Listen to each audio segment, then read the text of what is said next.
ও high বন্ধুরা, দেখো আমরা রেডি হয়ে গেছি। এখন যাব 15 আগস্টে শপিং করতে। আজ এখন হচ্ছে অনেক ভিড়, সকালবেলাও অনেক ভিড় ছিল, হয়তো যায়নি। তো এখন ভাবলাম এখন যাই। চলো তোমাদের সাথে শেয়ার করব আমাদের এখানে কেমন শপিং হয়। চলো সবাই দেখি কি কি পাই, কি কি কেনাকাটা করব ঘরের জন্য কিছু।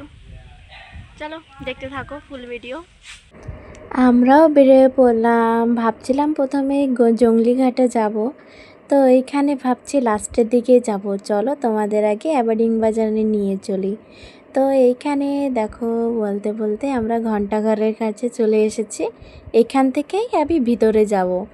তো এই যে দেখো পুরো ট্রাফিক পুরো রাস্তায়, আর সবাই তো ওইখানেই শপিং করছে। দেখো গাড়ি থোয়ার জায়গায় নেই, মানে এত ভিড়।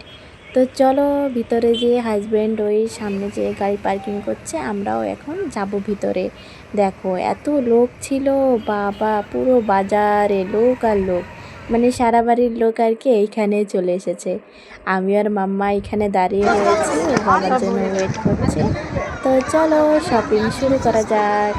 এখানে তো অনেক ফলের দোকান ছিল, লাইন দিয়ে অনেক কম কম দামেরই ছিল। চলো নতুন নতুন কিছু নিই। তো এখানে বারতান ছিল অনেক সুন্দর সুন্দর, আর এত লোকজনের ভিতরে না নেওয়া হয় না, ধাক্কা ধাক্কি হতেই থাকে, বুঝেছো। আর দেখার জন্য মানে ওয়েট করা লাগে সবার পিছে পিছে। তো এই দেখো সবাই তো প্লাস্টিকের জিনিসই বেশি নিচ্ছিল, তো আমি এইবার প্লাস্টিকের জিনিস কিছুই নেব না, দেখি অন্য নতুন নতুন কিছু পাই কি পাই না। তো এই যে দেখো আমার হাজব্যান্ড এখানে দেখছে জামা। তো জামা তো এখানে সব ছোট ছোট। তো এই দেখো এখান থেকে কিছু দুটো পছন্দ করেছে অনেক কষ্টে আর কি।